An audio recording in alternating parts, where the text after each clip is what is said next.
Number 10. We know that poor ventilation can sometimes leave airline passengers feeling sleepy. Our busy traveler drifted off on his flight, but not before he took his finger off his laptop keyboard. A video uploaded on YouTube showing the sleeping man with his finger stuck pushing the slash key on his keyboard went viral, and has now been watched almost 1 million times since it was posted. It was apparently shot by his seatmate. Number 9. A Comcast technician went to replace a faulty modem. After spending an hour on hold with Comcast Central Office, he fell asleep on the client's couch. Customer Brian Finkelstein of Washington, D.C. posted a video of the sleeping technician and told this story on YouTube. Comcast was not amused and fired the guy. They also fixed the customer's problem. Number 8. Talk about getting trashed. 2 wasted people who fell asleep inside a Wawa dumpster in Tampa, Florida after a rowdy night at a nearby casino were tossed into the back of a garbage truck. The shocked driver, who was starting his route when he heard yelling and banging on the back of his vehicle, pulled over and found Donald Jordan, 37, and Lisa Cerbella, 49, trapped in the back of his truck.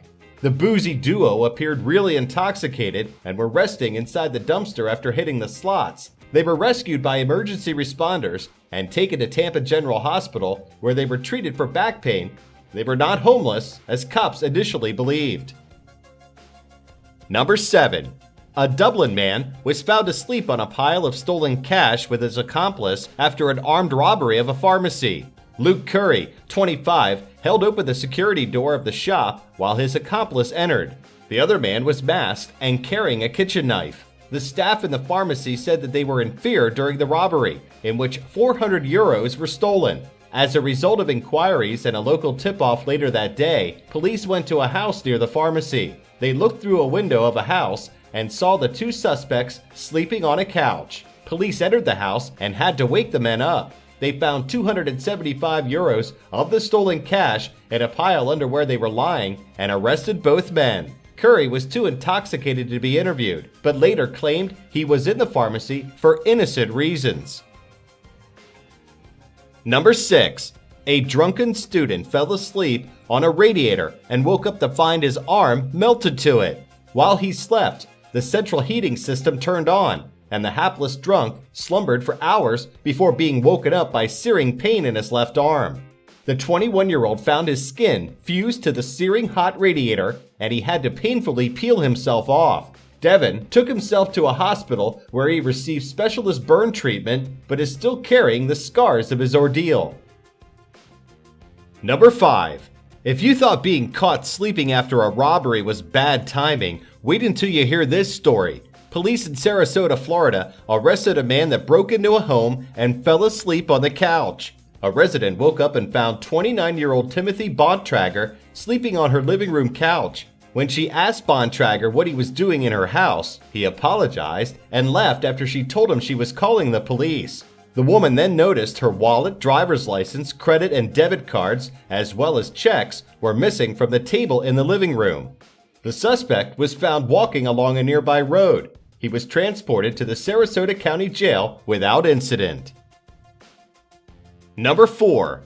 During a Fox News segment to mark Super Tuesday in 2012, the presenter on duty was utterly flummoxed when he went live to the U.S. Capitol, only to find that his reporter had dozed off. For many Americans, Super Tuesday was an exciting, thrill-a-minute affair full of twists and turns. Not for reporter Doug Luzader, however. It soon became clear from the broadcast picture that Luzader had in fact fallen asleep. The presenter's attempts to awaken him proved fruitless. The broadcast did take place at 5:31 a.m. local time, which could explain Luzader's need for 40 winks. Number 3. A rape case collapsed after a senior judge was accused of snoozing while an alleged child abuse victim was giving evidence. Recorder Philip Catan, a respected Manchester barrister who sits as a judge part-time, was seen to nod off as the underage victim answered questions from the defense. While the jury was out of the room, the judge was confronted with the claim that he had slept through part of the cross-examination of the witness. The incident was witnessed by the family of the alleged victim. The decision was then taken to abandon the trial. She will now have to give her evidence a second time when the case is relisted. Number 2. Rome's Fiumicino Airport security procedures were under fire after a drunk Norwegian tourist fell asleep on a baggage belt and traveled 160 feet before being identified by an X-ray scanner. The unnamed 36-year-old arrived at the international terminal of Italy's busiest airport in 2012 with a backpack and a can of beer in his hand. The Norwegian was due to check in for a flight to Oslo.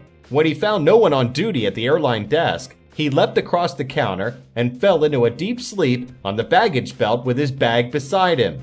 As the belt began to move, the unsuspecting tourist reportedly traveled for 15 minutes through the secure baggage area in Terminal 3 before officials spotted his body curled up in a fetal position in an X-ray image on their monitors. He slept through the whole episode, and airport police had trouble waking him when they were called to the scene to investigate what had happened.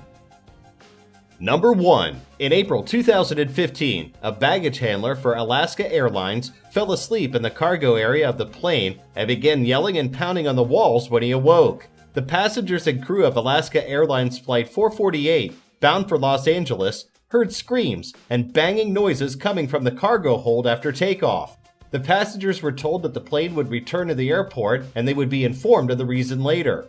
The employee spent 14 minutes in the pressurized, climate-controlled cargo hold and was taken to a local hospital when the plane landed.